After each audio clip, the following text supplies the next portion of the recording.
Hey, what's up? I'm Brian Jimenez. I live in Los Angeles and I'm a Mexican American. My dad is white and my mom is Mexican. And growing up, I never fully felt like I belonged to either culture. So I just ignored and avoided the insecurities and doubts I was feeling. Recently, I realized that I still have a lot of these feelings and I've never sorted through them. So I've decided to reach out to some friends in the industry to learn about their experience within the Latino culture and hopefully learn more about myself. Today I'll be talking to Jenna Jimenez. No relation, even though we tell people we're cousins. She is super funny and I love the perspective she has having a Mexican dad and a Jewish mother. She's the first Mexican Jewish person I've ever met, so.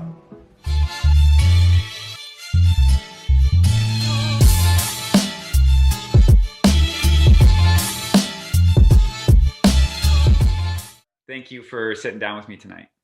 Yeah, thanks for having me. So I want to first talk about just kind of your background. I know you have a unique dynamic with your family, being that your dad was Mexican and your mom was Jewish, right? Tell me a little bit more about just like your upbringing and what house life was like when you were a kid, and having those two very different backgrounds. Yeah, hugely different in some aspects and also pretty similar culturally in some. Mhm. So my mom is European Jew. She's white, like her cheeks are red all the time. And even when she's not embarrassed. And my dad is Mexican, like indigenous Mexican from this pueblo in Michoacan, and his family was from there. They've never left there. Like uh they didn't migrate anywhere Mhm. until he swam here. Oh, wow. So yeah, he was 16 and he it's a long story, but he was like one of seven, and his brother was supposed to go with his sister. And then at the last minute, his brother was like, I don't want to leave my girlfriend. His brother was like 15 at the time. Uh-huh. And my dad was like, well, our sister can't go alone. So, yeah, boy. I mean, so like, I'll go. Right. And then my mom and dad worked at the same restaurant, and that's where they met. But growing up, I would say I didn't notice that there was anything different Yeah. because it was so normal to me.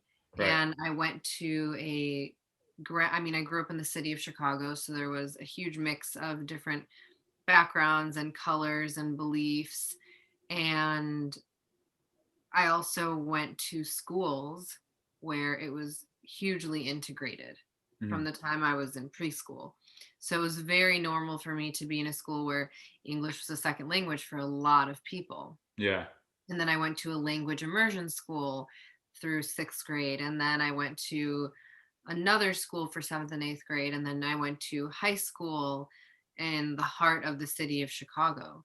And yeah, so it was very normal for my dad to have a very thick accent and for my mom to have a totally different accent. And my brother had, I don't know what kind of accent you would call it, but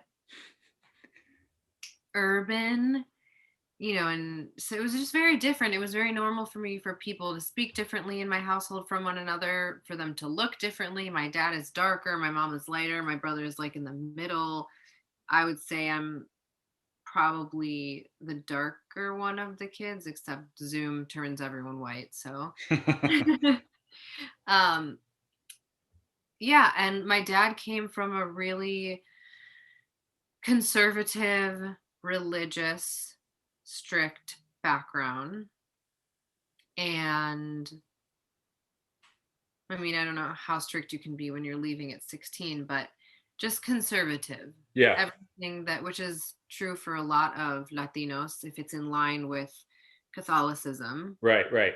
it's right, which Right. is problematic in my opinion that it hasn't progressed more, because I think it only hurts the Latino community. But and my mom was just so like floofy fluffy, like you do what you want, woman hear me roar. Like she would change my children's books growing up if it said like Timmy played with the race cars and trains while daddy went out and fought fires and mommy stayed home and cooked while little girl Janie played with her dollhouse.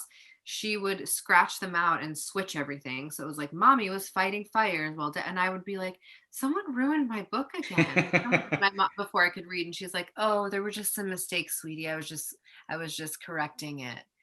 And but my dad really just sat back and let my mom do it because he was beginning to be able to think on his own, Hmm. and realizing that he wasn't really into this I don't know, religiously directed culture and belief system. So it was interesting knowing that my dad had a hard time with how my mom was, but also knowing that he wanted to let it be. And it was just interesting growing up because it's like my dad didn't want to hear about anything. And like my friends would come in the back door like drunk and high at like 2 o'clock in the morning, eat everything in our fridge. And my mom was like, yeah, we left the back door open for them, but we don't tell your dad because it's like he just can't hear it. We're not going to keep it from him, but Right. he's just like, I don't want to know that stuff, Right.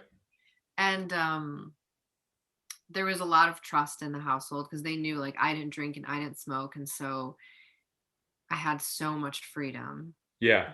It was interesting, just the juxtaposition of my mom and dad's belief. The differences kind of sound almost more lifestyle. Was there any time when the religious aspects like were at odds, or like, I mean, Catholic and Jewish, was there, did you go to one church growing up? Did you go to church growing up, or what was that like? I went to synagogue growing up, so temple. Okay. I never went to church growing up unless it was with friends Uh-huh. because my dad was like, so we were raised Jewish and but not really religious. Okay. We weren't really religious of anything. Culturally, Yeah. yes. And culturally, we were going to quinceañeras. We were also going to a lot of bar and bat mitzvahs. And we were going to Christmas with my dad's family, and we were doing Hanukkah in the household. Hmm. And I was bat mitzvahed, and I went to Sunday school. But my dad was like, I'm not leading any of this religious stuff because it's not my thing, Right. you know? And so he was What like, what was that like? I mean, that sounds like, I don't want to brush over it. Going to bar mitzvahs and quinceañeras, and well, the like, thing is that when you're raised like that, you think it's normal, yeah, for you sure. know? And of course, my friends weren't doing the same thing, but I had some friends who were having quinceañeras and some friends who were having bar and bat mitzvahs Right. and all other sort of religions and customs that were happening. And so to me, it just seemed very normal for this to be happening. Yeah. Like we had one of my mom's best friends. I still remember. She, what was her name? Because I just thought she was my aunt. One of my mom's best friends was black, and growing up, she called her like our aunt, and it never occurred to me that maybe she wasn't my aunt because our skin colors were different. To me, I was related to her because it made sense to me that in the same household you have my dad who's one color, my brother who's slightly different, my mom who's completely different. That Mhm. I'm like, oh, okay, it makes sense that she's my aunt. And so Yeah. all of these things seemed super normal to me as a kid, which should be normal to all of Yeah. us. Yeah. I love that. But it wasn't until I was older that, people started asking questions or being like, wow, that is a really, really strange mix that you are. Yeah. And, then my parents opening up to me much later about how difficult that was and how people never thought that they were going to last and how, you know, they did butt heads on certain things just culturally more so the way that my mom's family was versus the way that my dad's family was. And like growing up, we constantly had, which I don't know if you can relate, but we always had someone living in our house Yeah. from my dad's side. So our house was never just our house, but again, to me, that was normal. We had Yeah. someone who might be living in the living room for 6 months. We had one of my cousins who was living in the basement. Then we had my abuelita who would come for 3 weeks and stay for 6.5 months. Yeah. Right. And so to me, this was very normal. But growing up, my mom said that she loved how culturally welcoming my dad's culture was, and not that hers wasn't, but that she didn't grow up that way. Right. And so I think it is actually maybe a cultural thing, or um it's just like not very Western, I don't think. Yeah. You know? And there's just always food for everyone, and anyone can come into the house. And my mom kind of adapted that side of my dad's culture, and my dad adapted certain sides of my mom's. Right. um but I do think that they butt heads, I'm sure, about that. Like, just my dad didn't speak English when he met my mom. My mom didn't speak Spanish. Yeah. And just having to compromise and come to terms with things that were important to my dad and then important to my mom, or normal to my mom and normal to my dad. So I don't know if that answered your question, but No, it does. I mean, so it sounds like then in a good way that you didn't really have confusion or like difficulty growing up trying to figure out the dynamics of your mom and your dad and figuring out what part of the culture you wanted to either attach to or identify with, because it was all kind of just it was just mixed. free. Yeah. Yeah. And so instead of me feeling like, oh wait, I need to be Mexican, oh wait, I need to be Jewish, it was like, no, I'm this other breed of Mexijew. Yeah. But I would say once I got older, that changed. Yeah. I think because you were probably cool with it and got used to it, but I think for most people, they probably, it was something different. And then when they start asking you questions, it gets you thinking like, is there something different? Like it's like you could be fine, and then someone tells you that you're sick or whatever, and then you're like, am I feeling sick? Am I, it's Right. like the mental games can start. When did that start where people started asking questions and making you feel like, oh, maybe this isn't just completely normal for everybody? When I moved here, Yeah. when I moved to LA, because I would say it That was was more when? so the industry. Because I always had questions growing up. People, anytime I met anyone, it was, what are you? Yeah. And but I always just let it fly right over because I was so used to it that instead of me questioning it, it kind of just became numb. Yeah. Like, oh, my dad is this, my mom is that, blah, blah, blah, blah. Oh, okay, cool. Wow, that's such a, I think when I got older, I realized how people really tried to, I don't know, like turn turn me into some like exotic type thing, that because I heard that all the time growing up, like, wow, you just look so exotic, what are you? Yeah. Blah, blah. Yeah. And I just looked like me, Yeah. Yeah. you know um but it wasn't until I moved out here that it's there started to be some sort of inner conflict, Mm-hmm. Mm-hmm. because in the industry you are a product, Mm-hmm. and a product that tries to do too many things doesn't really sell. Yeah. If you're you're buying a refrigerator and it's like, well, I'm a refrigerator and I also have a microwave on top of the freezer. Yeah, for sure. And sometimes the freezer turns into a microwave. Right. Right. It's like, no, I'm just going to buy a microwave and a refrigerator Right. and just keep them separate. For sure. And so I think I began to, I don't think I did. I know that I began to run into that. And it started this consciousness of thought that was in the form of questions of like, Yeah. what am I? And then I realized like what I look like. I started to have this outward consciousness of what I look like to other people. Yeah. I'm like, wait a second. And I would have moments where I'm like, my skin is brown. Yeah. Where like, of course I knew that, but it became this like comparison thing of like, oh, well, how dark am I? Am I dark enough for that role? I'm definitely not light enough for that role. So then it was like, I'm not light enough for any role, I realized. I'm never going to play a white person. Yeah. Again, Zoom thinks I'm white, but like, Yeah, right. Except unless Zoom is casting a feature. right. Like, I'm never going to play a white person. Yeah. And that was mind boggling to me because I was like, well, but I am also white. Right. The thing Right. is that no one has ever seen me as white. Yeah.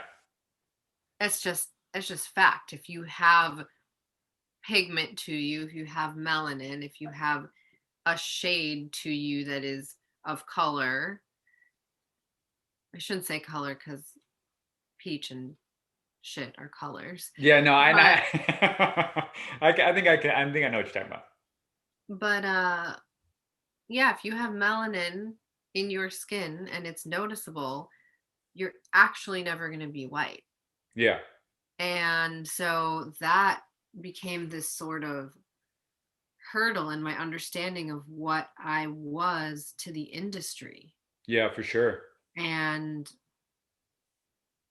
that was mind-boggling because it was like, well, you're Latina, it doesn't matter, and you're ethnically ambiguous even more so, so that's great, but you're brown, so when you walk into a room, which I encountered in so many meetings, it was like, we want you to be sexy, and I had longer hair and and then I would walk in and I'm confident and I'm funny and it's like, wait, which are you? Right. Are you like the sexy Latina?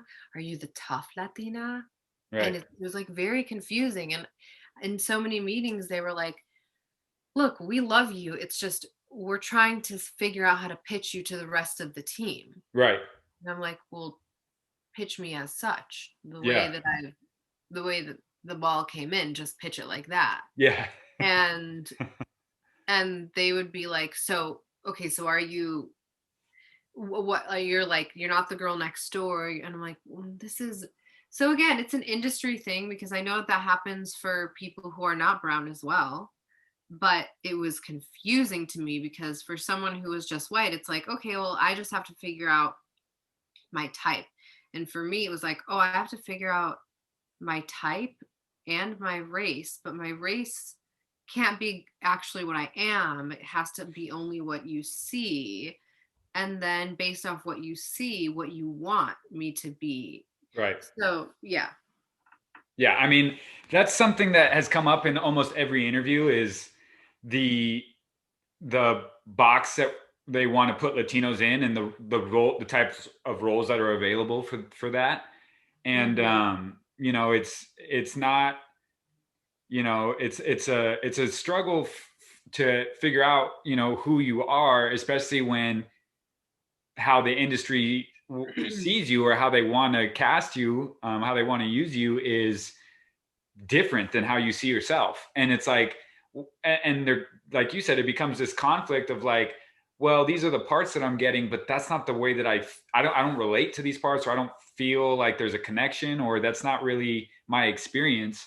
So then you start questioning, well, what, like for me, even this show was kind of like, was my experience like an authentic experience? And that's like, I just don't think that's a good question to ask yourself, because to label it authentic or not, like it is if you were truly living it. I mean, unless you were, unless somebody else was taking your spot, then yeah, it was an authentic experience. But I think there's a lot for me, I'll speak for myself.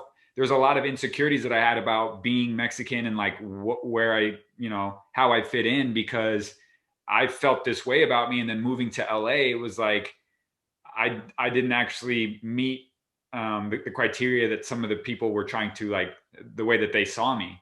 So it just made me question, like, am I seeing myself wrong, or like, what's, you know, who am I? It's like, it's just like it's definitely it Well, can it's be because the confusing. industry sees humans wrong Right. by nature. They see humans wrong, and we're not human. We have to be boxes that can, or shapes that can just fit into the openings that they have, Right. you know? Right. And so, you know, I've talked to so far guys, and, you know, some of the roles that we go out for and some of the things that we don't feel we're right for, but you know, it's just kind of like that barrier of entry to kind of start getting credits and start building your resume. Hmm. From your perspective, what were like some of the either meetings that you've kind of mentioned already, or like auditions, or just experiences in general that kind of brought up that, like, that feeling of you know, I guess maybe a little bit of doubt, or just kind of contradiction, or what were some of the, you know, some of your experiences? Well, my first role in a film,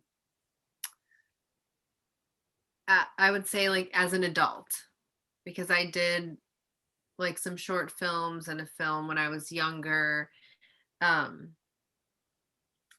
but my first role was Jailhouse Latina. That was the name, Jailhouse Latina. And keep in mind, like, I thought that this was normal because it was. And at Yeah. the time, I was being told, like, so I spoke completely differently when I was younger because I grew up in Chicago and, like, spoke like my friends. And then I went to theater school and they were like, no, no, no, no, no, no, no. We, like, you can't be speaking like that and all that slang and don't nobody understand you. And they were like, when you walk into a room, you got to be a clean slate, and they can't, just like someone who's from Georgia, you know, they can't walk into a room and be like, hi, my name is Wesley and I'm here reading the other role, you know, because then the casting Right. director already see you as a certain thing. Right. And so, like, having these roles and being told, like, can you speak more street for that Yeah. part, Yeah.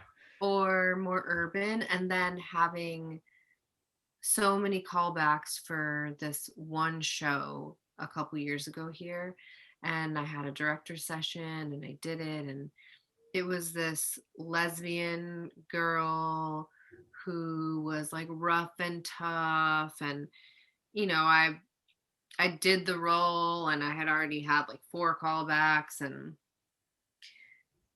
I had a pretty good chance, and I had this director session, and you know, obviously I was speaking a different way because that's how I believe the character would. And the director comes in and we're talking and he's like, so why do you think that this girl, in your opinion, is, or like seems really like, is how we wrote her, like to be rude and like tough and rough.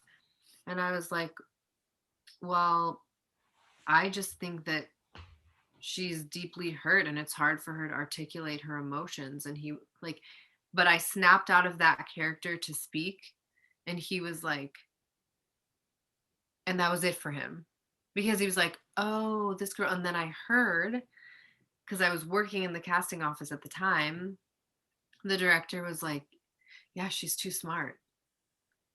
And it's like, wait, so you want me to be dumb? You want me to be the character I'm playing? Do you not realize that that's what acting is? Yeah. Right. I'm acting, and you liked me up until I used the word articulate and Yeah. emotion, you Yeah. know? And so I think that I was beginning to realize how insanely backwards. And I do think that it's changing for sure, Hmm. Hmm. rapidly. Hmm. But yeah, I mean, Or the showcase that I did. Did you want to talk about that now or no? Yeah, absolutely. So I did this comedy showcase and I had 7 callbacks for it. And in each callback, I was having to write new sketches and new characters, and within like 24 hours, which I think for some people might be normal, but I was not a comedian at the time. Yeah, I didn't study comedy. I didn't know how to do this. right. And I was just having to, what's it called? Like pound out these uh these Sketches. these sketches and these characters, and they were telling me like what they wanted, and it was like, we just want, so one of my characters was a yoga teacher, Hmm. and this yoga teacher had an accent that was like fake British because she was actually from like Ohio, but she spoke in this fake accent because she was a failed ballerina and she just wanted to sound smart and like ancient and Shakespearean and classical. And she was this yoga teacher who was a failed ballerina, and she would start off and be like, well, everyone, I just want you to breathe in, and something would happen. And it was a good character. Like, it was, everyone enjoyed it. Yeah, Okay. no, sounds funny. And so it's not like the content wasn't funny, it's that they would stop me afterwards, like, and after like the 6th callback, they're like, listen, you're you're funny, like, we love you, okay, we just, after each callback they'd be like, we just want you to like something more like that you would play. Yeah. And I'm like, okay, but they weren't just saying like, just be a Mexican maid. Right. and and this was a, I believe Mexican, but a Latin man telling me this, Yeah, along with like white people. right. But finally, at the last callback, he goes, okay, listen, here's the thing. Like, funny character. We love it. Okay. But would you play a yoga teacher? Would you, Jenna? And I was like, would I need, no? Am I, what? Uh, What's the right answer? Like, I don't know Right. what you want me to say, because I think that I would. Right. I don't know why I wouldn't, but you're Right. telling me that no. So no, I would. Okay, so hmm. And I went home and I basically just like mocked everything they wanted me to do. Like, Uh-huh. I just came out with roles that were super stereotypical and I booked it. And it was just fucking laughable. Yeah. Like, weak comedy, Yeah. you know? And What was that experience like when you realized that what they were asking you for, and like I guess what you had to do to kind of just play the game, like what were you thinking, or like what was, kind of going through your head at that time? I just kept telling myself, Jenna, you have to play the game so that you can move your own pieces on the board. Yeah. And I'm like, if I play the game, I can eventually move my own pieces. Right Yeah. now, I don't even have a piece on the board. Right. So it's a lose-lose situation. Right. And I felt like I wasn't big enough and I didn't have an impact enough to change the game, Yeah. you know? Right. And so many people felt similarly. Oh yeah. But I'm like, I don't give a fuck. I don't understand this industry. It's very confusing. And I just, I'm just going to play this game, you know? But it was frustrating. It was upsetting. It was confusing. It felt like I was speaking to people who were just incapable of hearing. Yeah. And but this is something that's been happening for years and years and years. You know, it's not something that just like, excuse me, that these people woke up and they're like, we're going to be stereotypical or Right. Yeah. racist or Yeah. no, I That's the mean, model. it was my own people telling me this shit because we have had this like idolizing white ideas that has infiltrated our entertainment system. Yeah. And oops, just like pulled the button off my couch. Yeah, it's a model and it's like it needs to be changed. And I remember there was a time where I raised my hand because the woman who was in charge of making sure that there was enough representation in these TV shows and on screen, on camera, at this big network, she spends her whole livelihood doing this. So she came down to check on us and she was like, I just want to know how it's going, woo woo woo. And we were all really upset about how it was going and we were wildly confused. And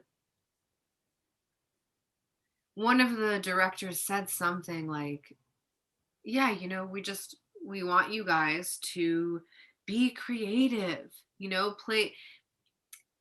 think of these roles that you would be. And I raised my hand and I was like, well, but I was told that I couldn't be a yoga teacher. Right.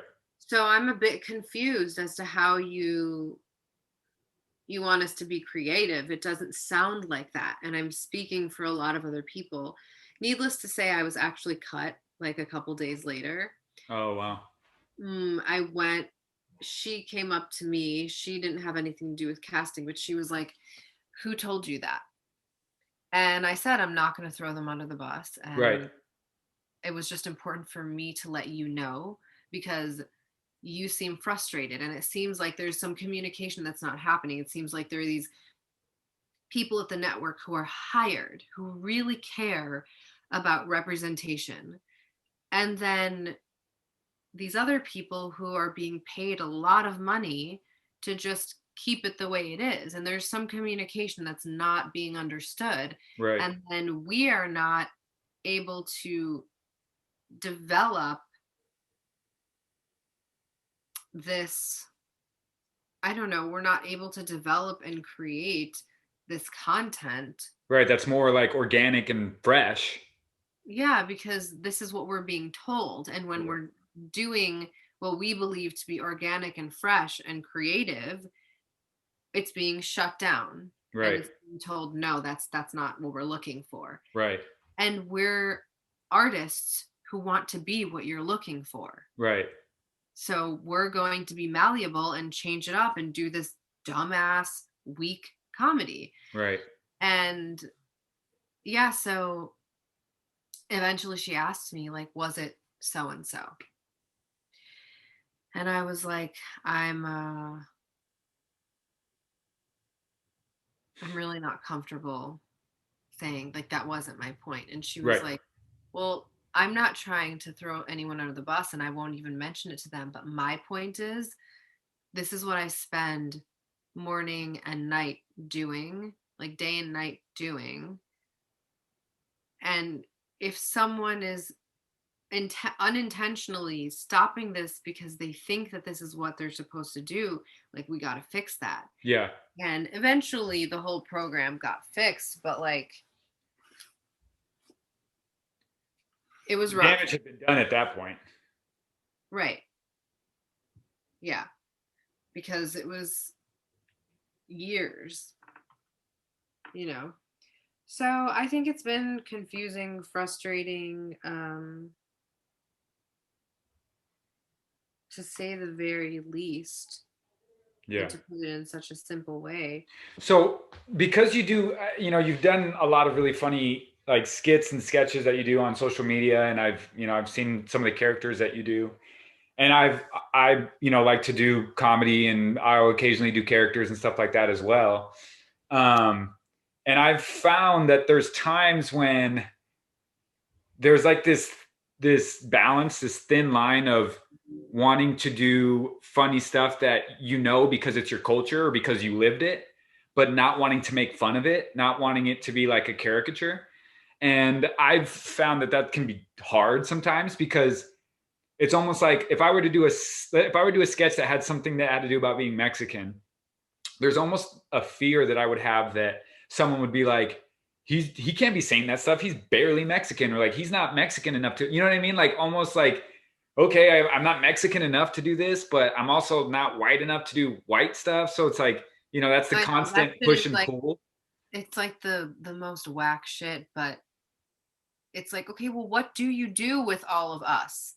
Yeah. Like all of us who are not Mexican enough and not white enough.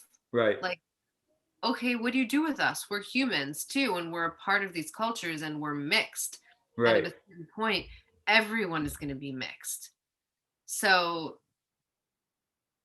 the enoughs are so frustrating while at the same time understanding like someone saying you didn't have that experience, so you can't speak on that. And it's like, you don't know what my experience was, and if I can't do the white side because I'm not white enough, and I can't do the brown side, the Mexican side, because I'm not Mexican enough, what am I allowed to do? You know? And I know in my stand up, I would do the middle. I would speak on how it was very confusing growing up in this household where um I had these two sides that were completely different at times. Yeah. But to me, it was normal. Like, oh, okay, my dad doesn't ever want me to touch a boy and tells me that he's going to kill my friends, my male friends. And my mom, who's like, yeah, have him come over, sleep over, woo, woo. um, so I just think it's something that people need to speak about more. Yeah. Like, Absolutely. Well, and because, Seymour's content, like I mentioned this in one of the other interviews, it's like I'm just like you said, we're moving towards it, which is nice, but it just more representation where the fact that the characters are a certain race has nothing to do with the story. Like right. more of those stories is what we need. And for whatever reason, like we don't get enough of it. And I think it's because the people who are making the decisions, first of all, they're not people of color. And they're just concerned with making their money back. So you have we're just going to keep using what we know works. We're just going to keep using this stuff that has proven to get us our money back, that is we're all white men making these decisions for the most part. It's that's gotten a little bit better as well, but mostly white men making these decisions. And I don't want to demonize them, but you can only have so much perspective if you haven't lived another life, and it's like the fact that we don't get to kind of share these experiences because they don't fit the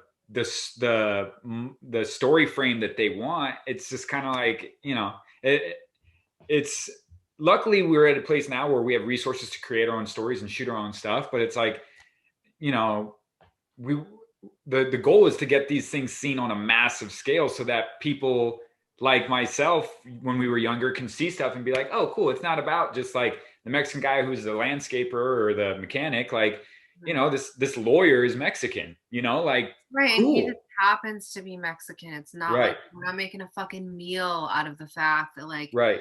I'm Mexican and I'm also, but it's like I think it's also finding the balance of like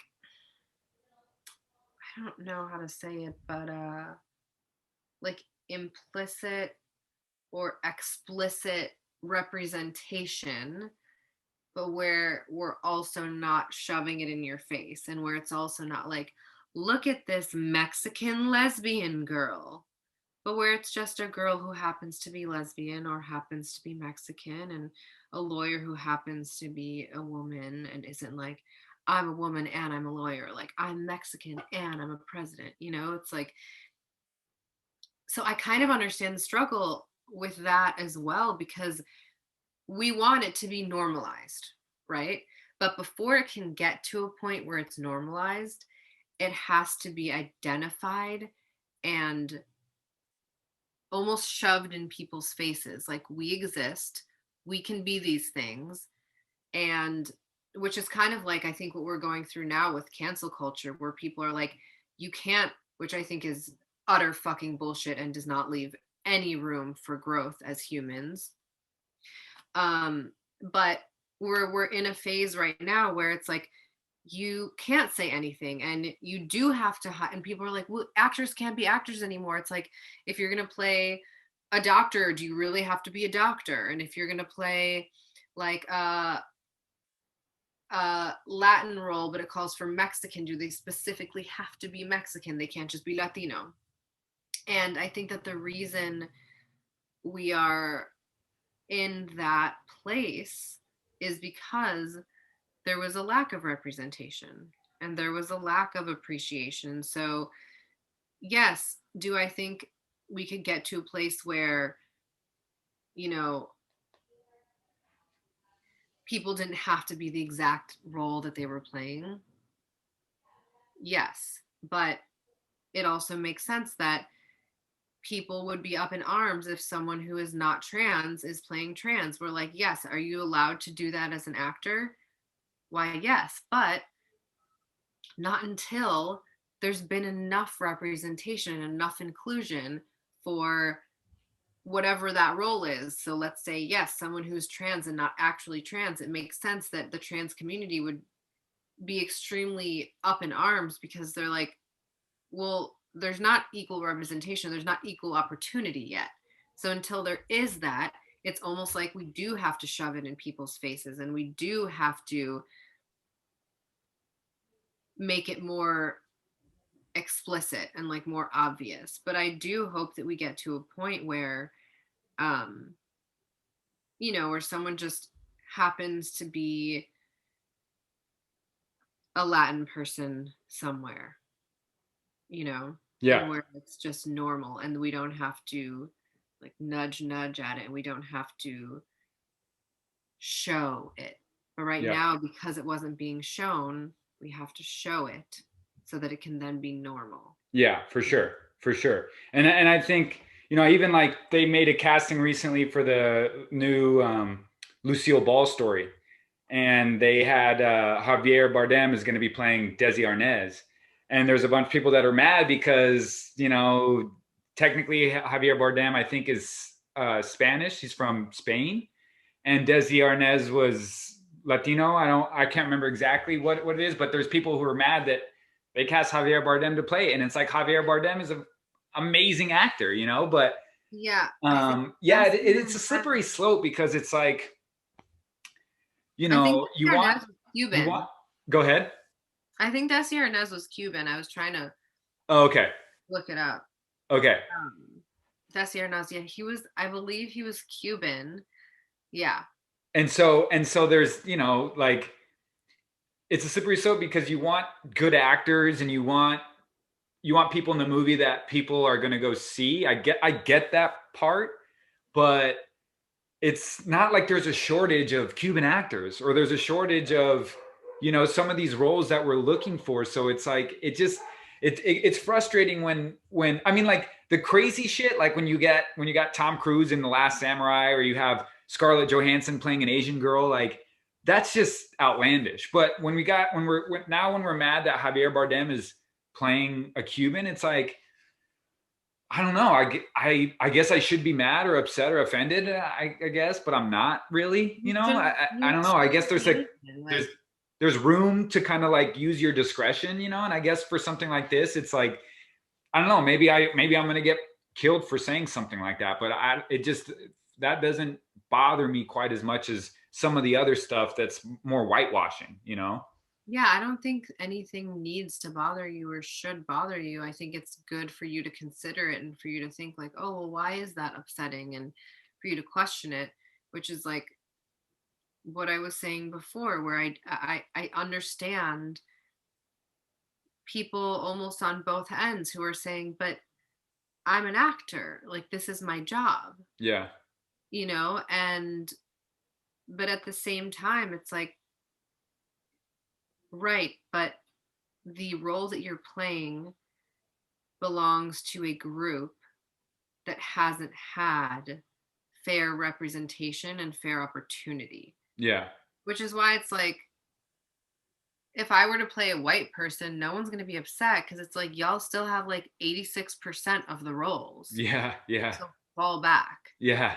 You But know, like, it's funny that you said that you'll never play a white person, because I didn't even think about it until you said it, but like you're right. I would never get cast if the person was supposed to be white, I would never get that role.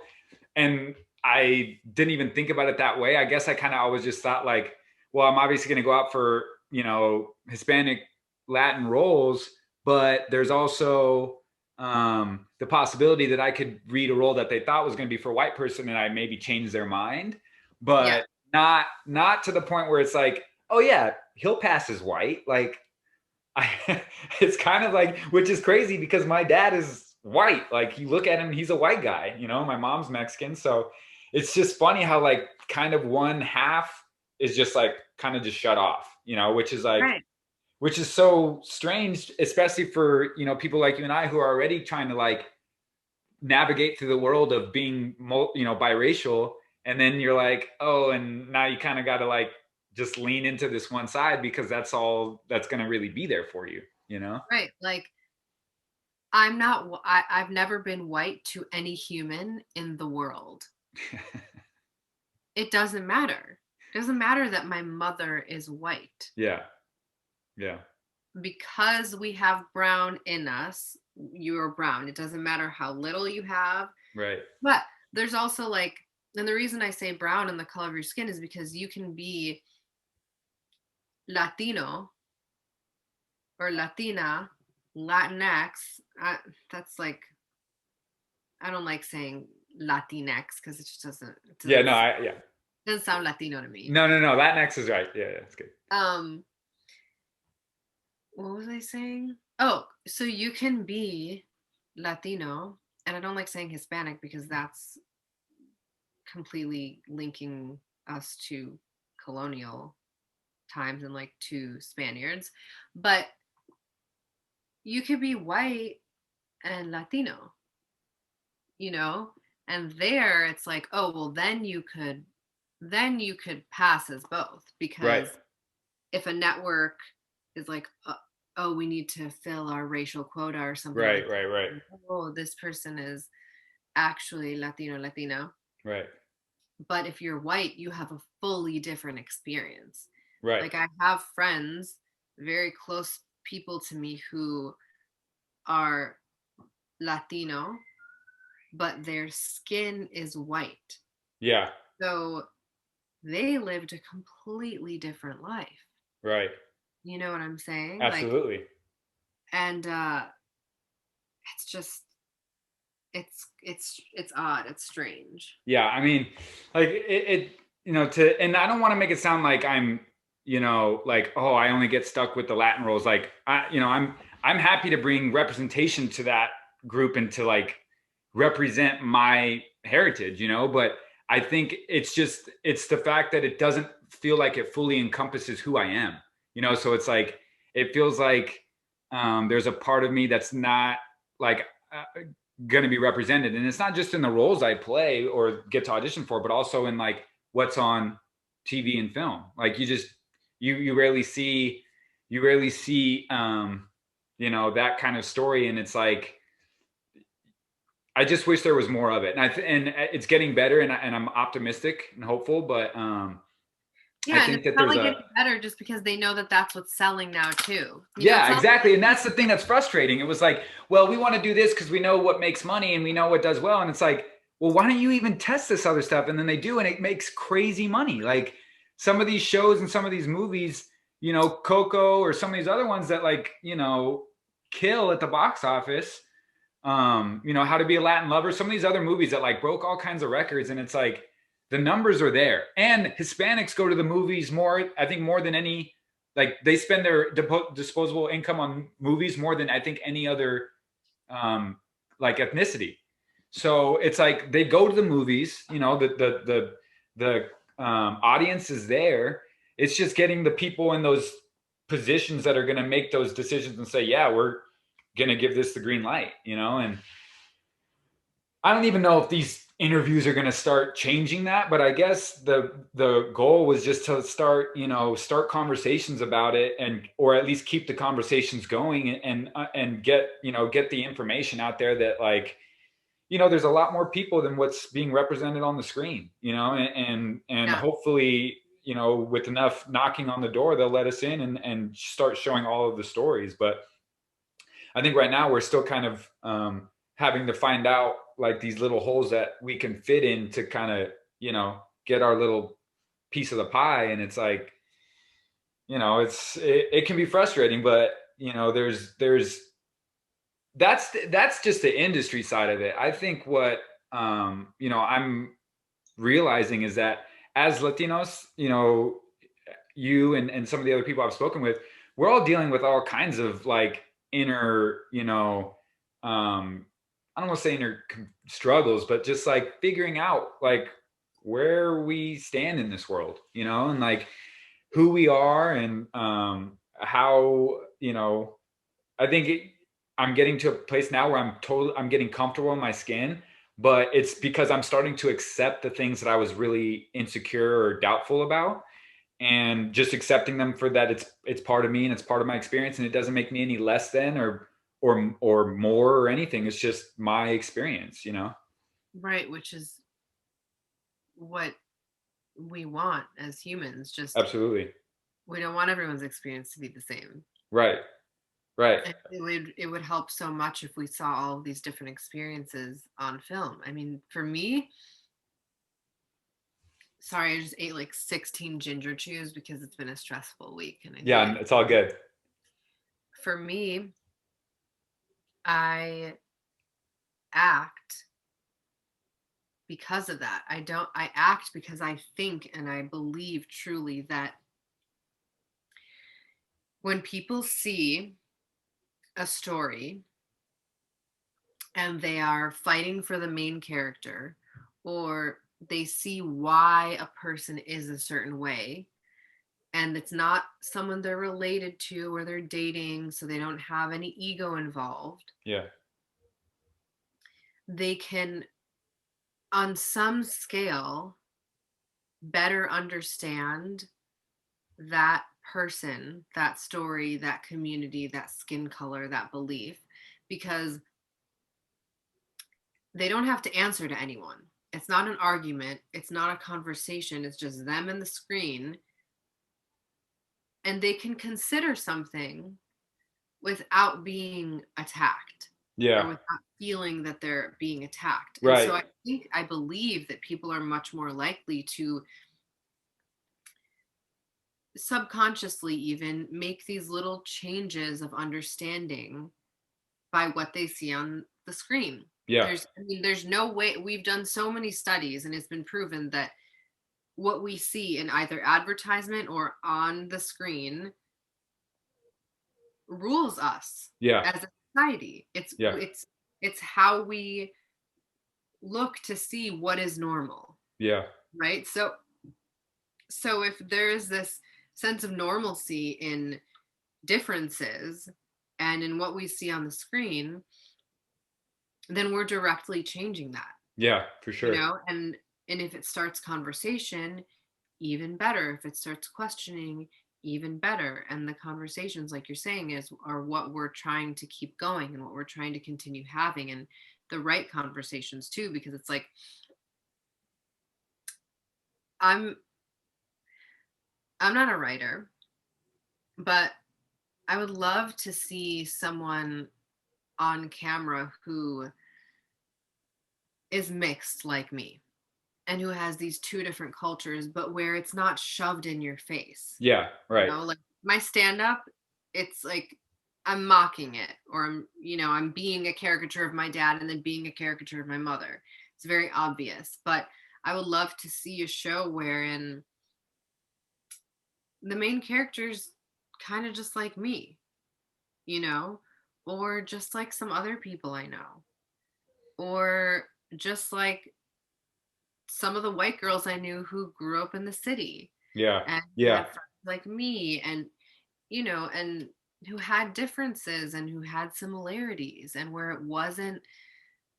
it didn't need to be so drastically,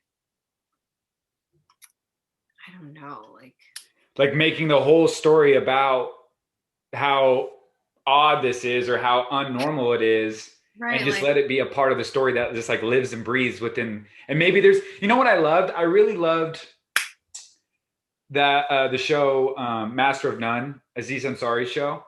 I haven't seen it, but I heard it was fucking amazing. It's fantastic. And what I love about the first season is that each episode is essentially a topic, and they weave in all kinds of different like situations and current events, and whether it's they have episodes about old people, they have episodes about being in a relationship with people, they have an episode about just like all these different topics. And it's cool because they find a way to make the show about, they find a way to weave culture in there, because obviously Aziz Ansari is Indian, so they have ways that they weave that into the episodes, but also they do episodes about topics that everybody can relate to no matter what race you are. And that I think that's why it was so well received and why it won so many awards, is because it was like,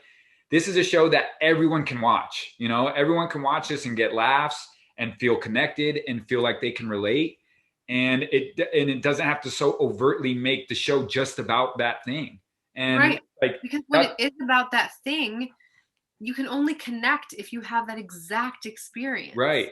And it's like, well, we want to see humans who are in their experience, but they're humans like all of us. Right. We can still connect with them. When it's too much of one thing, people like that, and they want to see it, and they like to make it this exotic thing, and like, ooh, I love to see a jailhouse Latina. Yeah. I don't know about that experience, and wow.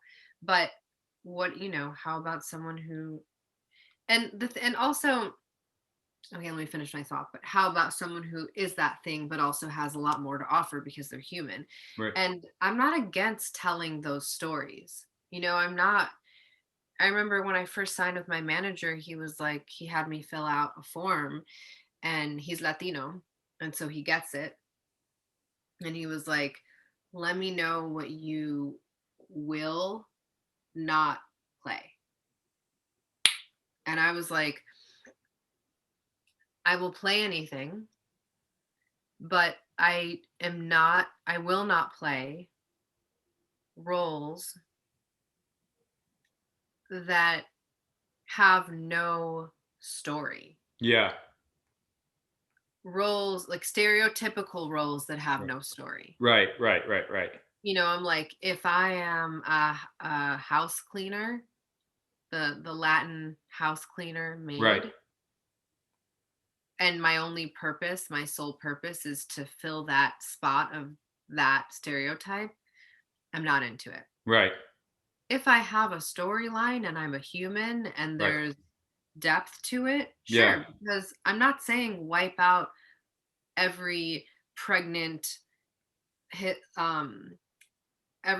teen, every maid, every jailhouse person, every who happens to be Latina as well. Those are stories. Yeah. Like, absolutely. Those are stories, and they deserve to be told, and they deserve to be there. But if they're just to be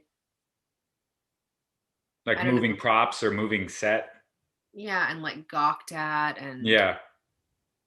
It's just, I'm not into it. But. Well, I mean, one of the people I spoke with, Miguel Angel Caballero, he's a director, and he was saying like, doing work that it helps and advances your culture, not something that you feel like is having a negative impact or taking away from the progress that we've made.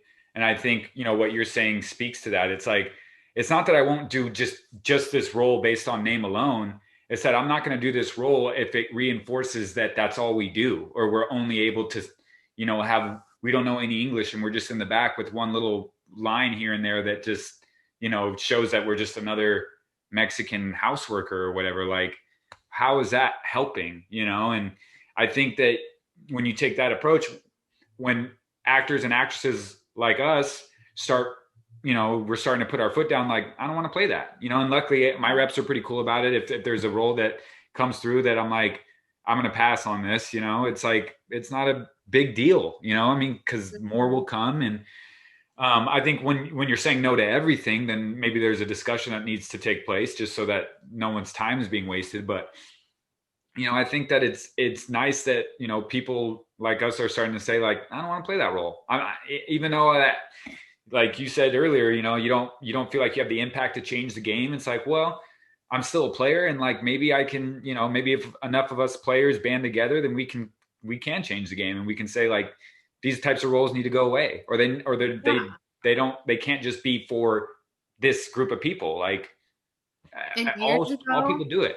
yeah, and years ago, I never would have said no, or like, this is what I don't want to play. Right.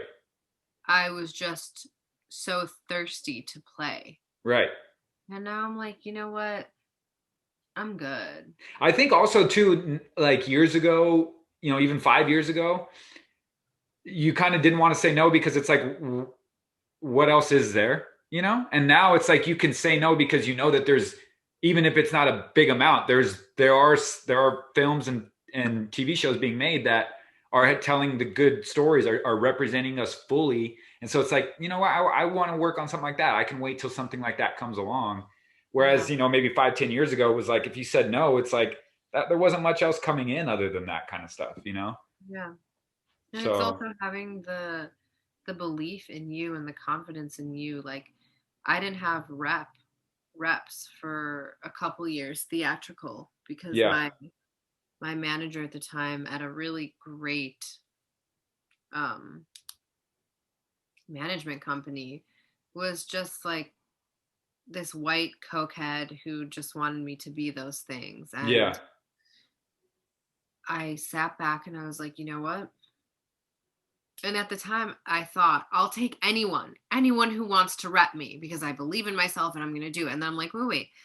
If you believe in yourself, then you're not going to just take anyone. right, And I went for 2 years without theatrical rep, which was heartbreaking for me because I was watching these roles go by that I'm like, I know I can do that. And at the yeah, very least, I know I can go out for that and at right, least right, make a connection and a relationship with these casting directors and show what I can do. right, And I just was saying, like, you know what? I'm going to wait. I'm going to keep waiting yeah, until I find the people who get me and who yeah, believe in me like I believe in me. right, And so it's just more of that, more of us as a people knowing that we're the shit yeah, and knowing the stories that we want to tell, like, and just making these small tweaks, like you said, the being able to say, like, I'm going to pass on this because this is what I believe.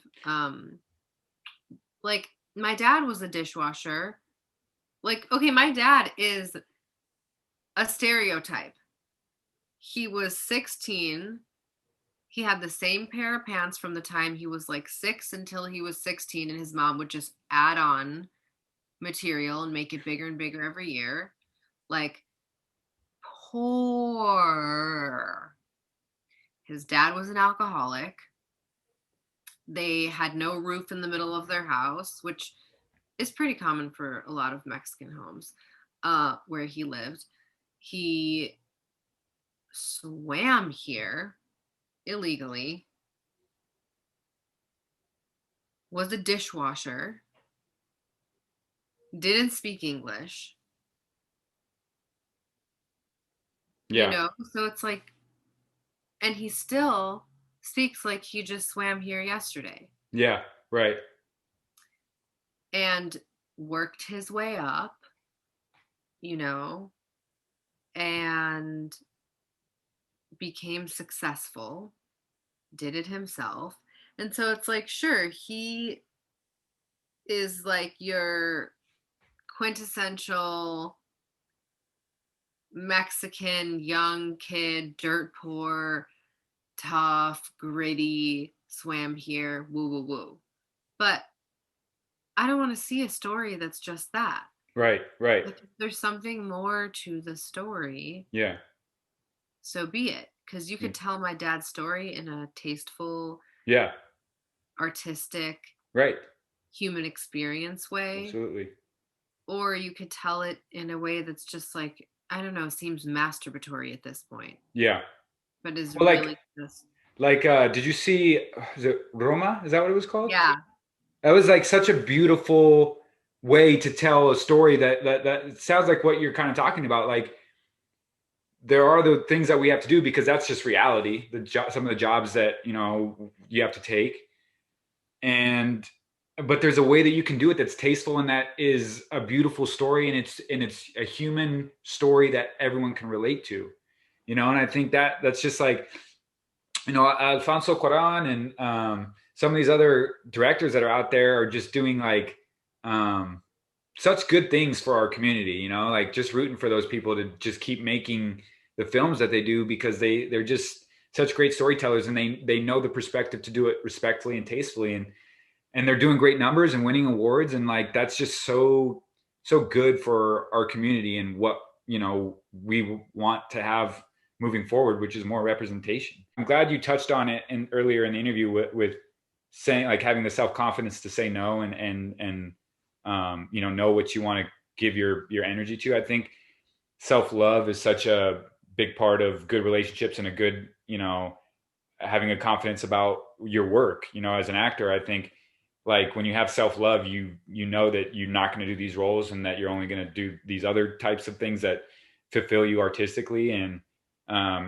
so many good things come from when you are feeling good and accepting of yourself. It only is good for the people around you when that happens.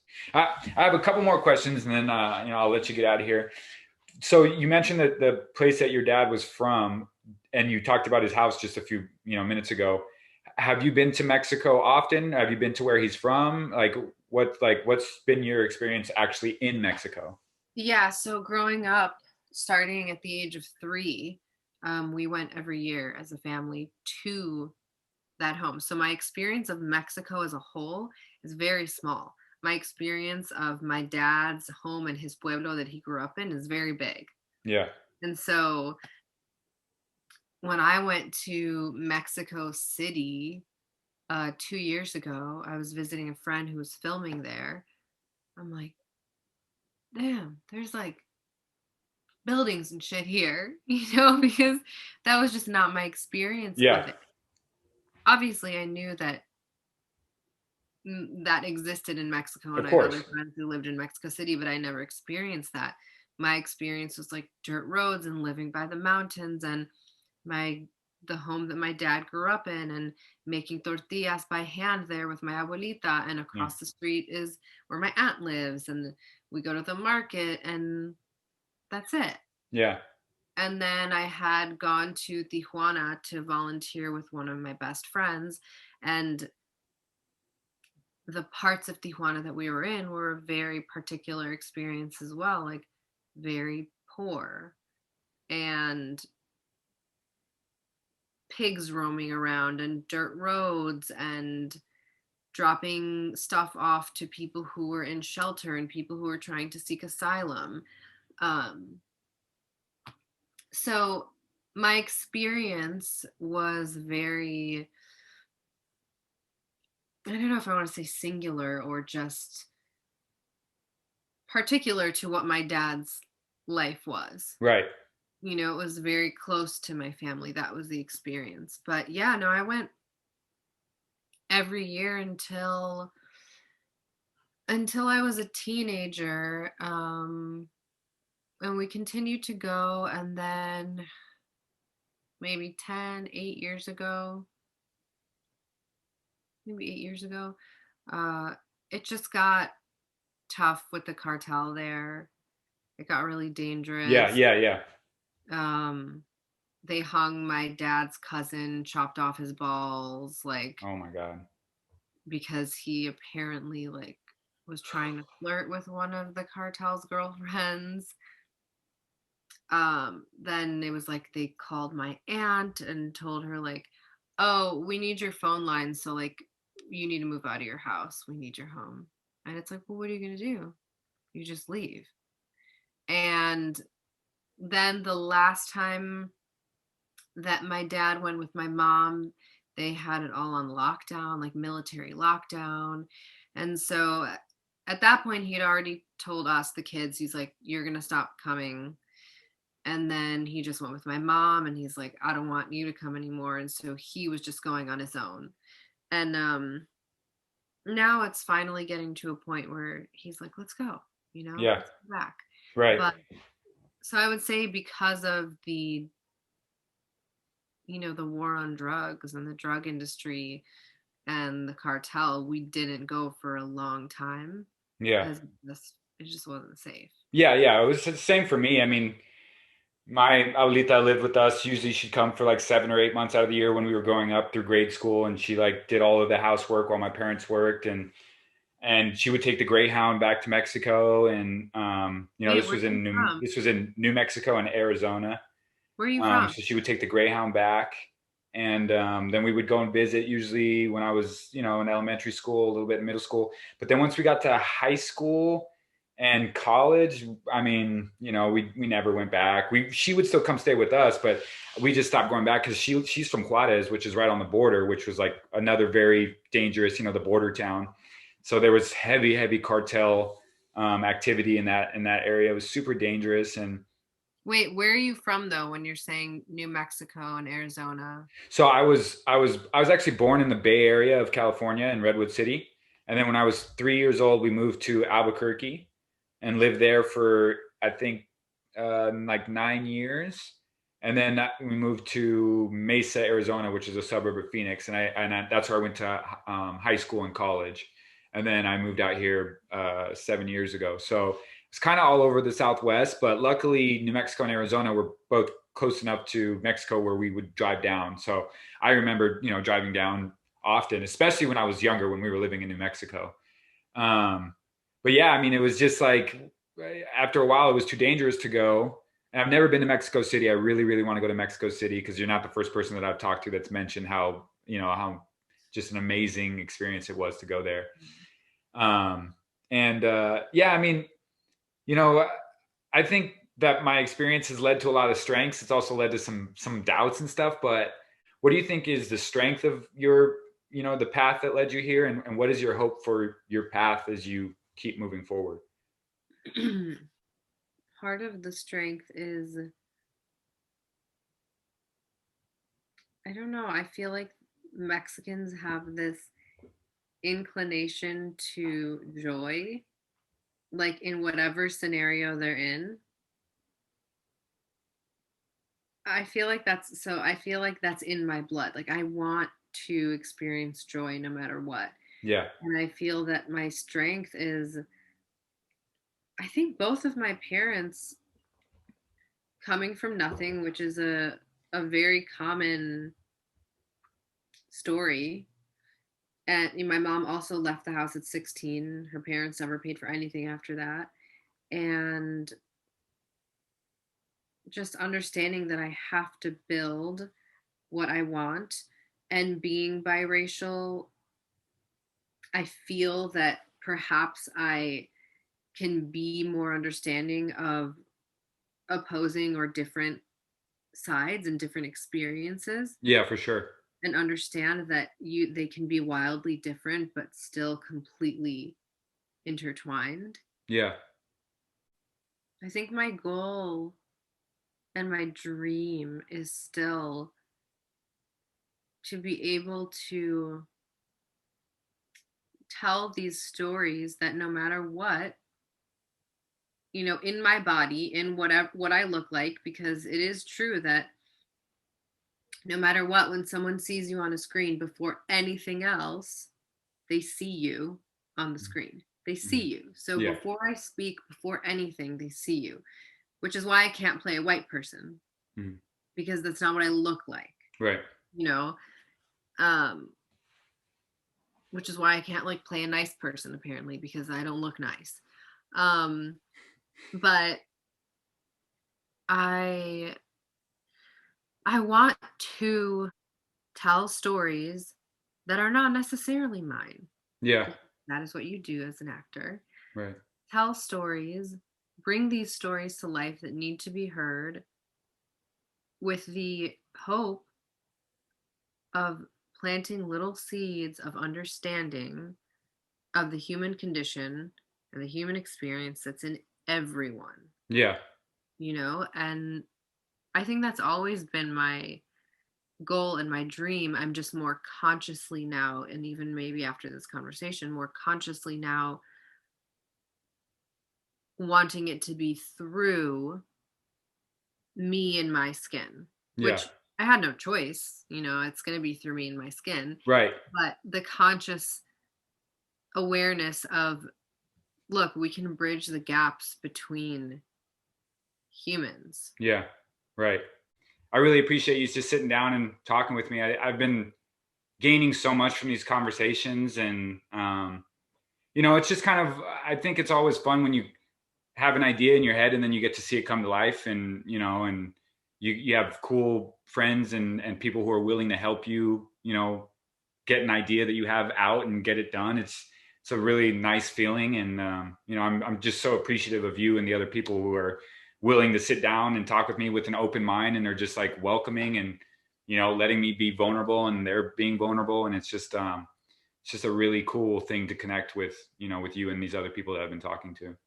Yeah, I think it's so cool to have an idea and see it through. Yeah. You Right. know, I mean, especially during these times, but at any time, I think it's what fuels humans feeling like they have purpose, Absolutely. and so often you need other people in on your project to make it happen. Yeah. Yeah. And yeah, so I think it's so special what you're doing. What led you to do this? There was some of the stuff we spoke about, but when I moved to LA, I really had this like namely I did this Latino showcase, right? The one that you and I did, right? Together. I Hmm. did it the year before as well. Oh, And I was there with all these people who, spoke fluent Spanish, felt like they were like these authentic, you know, um, genuine Latinos who, had these inside jokes and these nicknames that they called each other and the slang that they used and stuff. And I felt so like out of place, like intimidated. And I've been kind of dealing with that off and on since I've been here because of the roles that we get, and some of yeah. the, some of like the way that you have to kind of like pick a group to identify with, it feels like at times. And so what I wanted to do was educate myself. And honestly, my intention for these is not what it ended up being. I wanted it to be like where I was learning about Mexico from all these different people, like they were going to teach me like all of the states or something like that, or the capitals, or like, But that's these so good important. for you to realize, like, I have this insecurity and this space of blurriness that came from a certain place, and I wanted to just transform into the Mexican that I thought I should be, and for you to then realize, like, but I am the Mexican that I am. Yeah, You know, exactly. you don't Exactly. have to give a fuck. And people who give a fuck, it's okay. Right. Like, that's their experience. And Right. maybe they felt that they really needed to be a certain way and that was the only way to have pride, and that's okay, Yeah. you know. Yeah, and I'm hoping that, if someone like myself at a younger age comes across this video on YouTube, or someone else who's biracial with, black or whatever else that they're dealing with, that they find something from these conversations that they feel like just makes them feel a little bit better, makes them feel a little bit more hopeful, makes them feel like other people are sharing similar feelings and experiences. And I think, you know, like you said, when we see things on the screen, when we know that other people are dealing with similar issues, even if it doesn't fix the issue, it makes you feel like you're not alone, and like there's other people like actively trying to make the change. So I Mhm. guess this is just, this whole kind of interview series is just an effort for me to kind of like, you know, throw something into the pot of like, you know, here's what I have to offer of trying to move this to a place of, you know, of more positivity and of more representation, you know. Yeah, I like it. For sure.